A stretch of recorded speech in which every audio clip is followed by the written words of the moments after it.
Donald Trump, fort de son succès au Venezuela, a soudain affirmé pour la première fois être prêt à envoyer des services spéciaux ou des militaires américains en Ukraine pour mettre fin rapidement à la guerre. Et soudainement, Vladimir Poutine a mystérieusement disparu de l'espace public et tout le Kremlin n'a réussi qu'à exprimer des paroles de condamnation.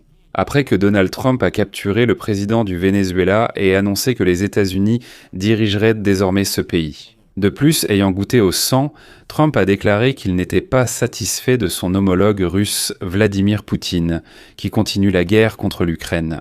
Et il a immédiatement ajouté qu'il n'avait pas peur du dictateur russe. Tout comme il n'avait pas peur de Nicolás Maduro, qui est maintenant en prison américaine. L'intervention rapide des États-Unis au Venezuela, aboutissant à l'arrestation du président, a provoqué l'admiration et des commentaires enthousiastes des correspondants militaires Z de Poutine. Bien que la Russie et le Venezuela soient en fait liés par un accord de partenariat stratégique qui inclut également la coopération militaro-technique. À Moscou, on affirme qu'à ce rythme, Trump pourrait capturer Poutine si celui-ci ne conclut pas un vrai accord sur l'Ukraine. Dans le même temps, la chute du régime de Nicolás Maduro a laissé en suspens le sort de milliards de dollars d'investissements et de crédits que le Venezuela a reçus de la Russie. Et ce n'est pas rien. Selon des estimations modestes, Poutine a investi environ 20 milliards de dollars dans le régime de Maduro. Mais ce n'est pas tout. Il s'est avéré que Maduro était protégé par des structures de l'ex-groupe Wagner, mais les combattants, excusez-moi, ont échoué et n'ont pas pu protéger Maduro. Je m'appelle Alexei Pichi. Discutons ensemble de ce sujet, mais avant de commencer, je vous demande de vous abonner à cette chaîne, de mettre un like et d'écrire n'importe quel commentaire sous cette vidéo. Cela aide énormément à la promotion du contenu sur YouTube, je vous en serai reconnaissant.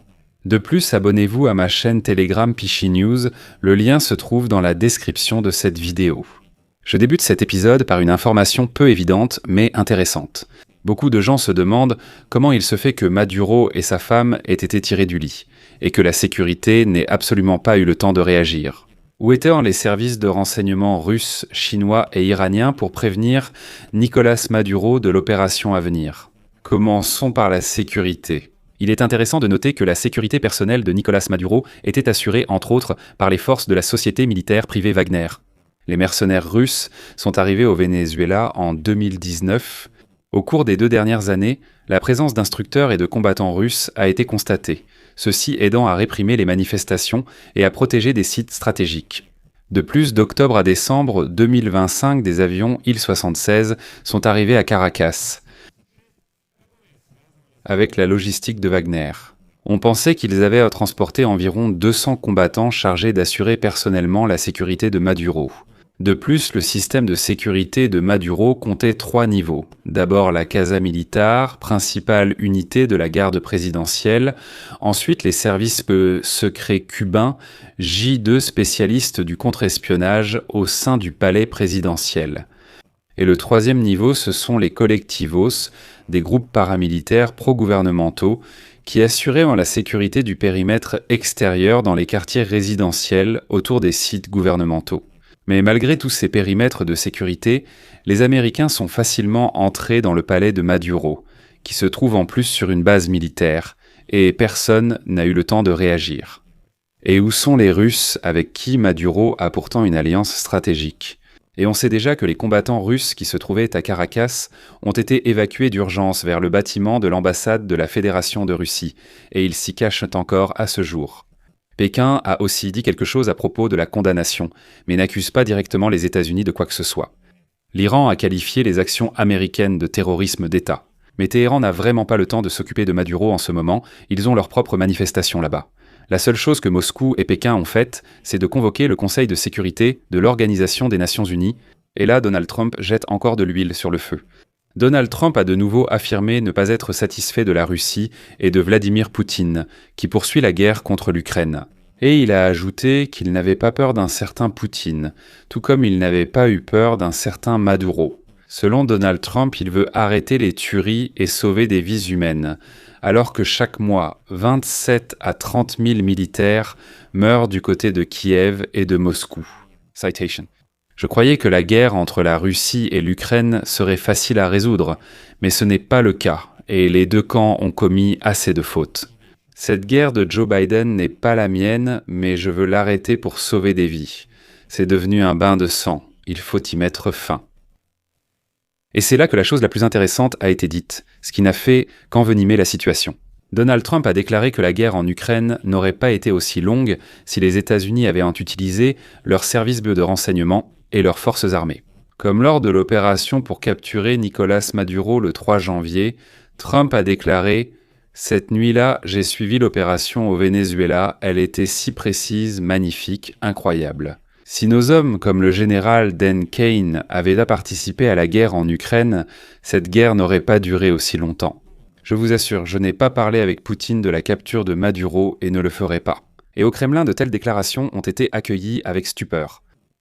Les correspondants militaires russes pro-Z admirent en soudain l'intervention rapide des États-Unis au Venezuela, alors que la Russie devait défendre Maduro selon l'accord. Ils écrivent désormais, je cite, « L'attaque qui n'a duré que 30 minutes, comprenant une série de frappes aériennes et des opérations de la CIA pour capturer et exfiltrer Maduro, est considérée comme une opération militaire spéciale exemplaire. Organisation mondiale de la santé, ils sont venus, ont agi, sont partis. » Les États-Unis se sont ouverts un couloir pour le passage des hélicoptères transportant les forces spéciales, détruisant au passage plusieurs cibles dans le pays, puis, après la capture de Maduro, ils ont immédiatement quitté le territoire. Mais ils pourraient aussi bien enlever Poutine. On se rappelle aussi comment, en 2022, l'armée russe a tenté de prendre Kiev en envoyant des troupes aéroportées à l'aérodrome de Gostomel, puis a saisi le pont Antonovski à Kherson pour traverser le Dniepr. Plus tard, les Russes ont fui par ce même pont. Mais en plus de la réputation, que les Russes n'ont déjà plus, la Russie perd aussi des milliards de dollars investis par Poutine dans le régime de Maduro. Selon les calculs de Reuters, rien qu'entre 2006 et 2017, le Kremlin a accordé au total 17 milliards de dollars au gouvernement vénézuélien ainsi qu'à la compagnie pétrolière nationale du pays, Petróleos de Venezuela Société Anonyme. Plus de 2 milliards de dollars ont été reçus par Hugo Chavez, prédécesseur de Maduro, qui en 2009 a signé un contrat pour acheter des armes russes, dont des chars T-72 et des systèmes anti-aériens S-300, qui, la nuit de la capture de Maduro par les Américains, n'ont pas aidé le régime. 8 ans plus tard, le Venezuela devait déjà à Moscou 3,5 milliards de dollars qu'il ne pouvait pas rembourser en raison de la crise économique et des sanctions. En 2017, Vladimir Poutine et Maduro sont convenus de reporter les paiements de ce prêt de 10 ans avec le remboursement du principal prévu entre 2024 et 2027. Maduro non, personne n'a l'intention de rembourser aucune dette d'ailleurs. À la fin des années 2010, le principal créancier de Maduro est devenu Rosneft, qui a reçu en échange des parts dans les grands projets pétroliers du Venezuela.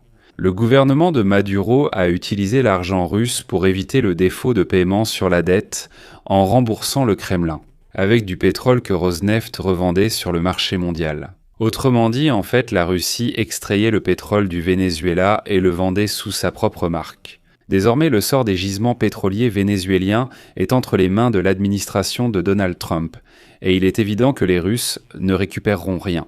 Le plus humiliant pour le Kremlin reste la déclaration de Donald Trump, affirmant qu'il n'y aura aucun problème avec la Russie concernant l'opération au Venezuela. Avec Vladimir Poutine, Donald Trump affirme n'avoir jamais discuté du sort de Nicolás Maduro et ne pas vouloir le faire. Quant à Marco Rubio, il a laissé entendre que si les Russes ne sont pas contents de quelque chose, eh bien, ils peuvent pleurer, c'est tout ce qu'ils peuvent faire. Et dans toute cette histoire, Moscou n'a exprimé que de la condamnation et de l'inquiétude. Et le ministère des Affaires étrangères de la Fédération de Russie a exigé la libération de Maduro et de son épouse Cecilia Flores, qui risque d'ailleurs plusieurs peines de prison à perpétuité aux États-Unis. Mais dites-moi qui, chez Donald Trump, va écouter ces Russes qui exigent quoi que ce soit ? Voilà comment les Russes se sont immiscés dans la guerre en Ukraine, mais perdent de l'influence partout dans le monde. Vous pensez que j'exagère ? Prenons simplement ce qui me vient rapidement à l'esprit. L'Asie centrale est passée sous l'influence de la Chine, le Moyen-Orient est passé sous celle des Américains. Deux alliés clés de Poutine, Maduro au Venezuela et Bachar el-Assad en Syrie, ont été renversés, l'Iran est en proie à des protestations, et Trump menace de nouvelles frappes contre le régime des ayatollahs. Il ne reste que Cuba, mais Trump a déjà jeté son dévolu sur elle et déclare ouvertement qu'après le Venezuela, ce sera au tour de Cuba. Il en résulte donc que l'Asie, le Moyen-Orient, l'hémisphère occidental, l'Europe, tous ces endroits où la Russie avait autrefois de l'influence, elle ne l'a plus, mais elle s'est enlisée dans la guerre contre l'Ukraine. Voilà le grand géostratège que vous avez là, Vladimir Vladimirovitch Koudlo. Je vais mettre des points de suspension ici. Donnez votre avis, vos conclusions dans les commentaires sous cette vidéo, abonnez-vous à la chaîne, cliquez sur la cloche et n'oubliez pas de mettre un like, les amis. Si vous souhaitez soutenir le travail de cette chaîne YouTube, vous pouvez le faire en faisant un don via les liens et les coordonnées indiquées. Dans la description de la vidéo, il est indiqué « Soutenir la chaîne Alexei Pichi ». Choisissez le format qui vous convient. Je vous serai reconnaissant pour tout soutien de votre part. C'est tout pour aujourd'hui. Prenez soin de vous. Au revoir à tous.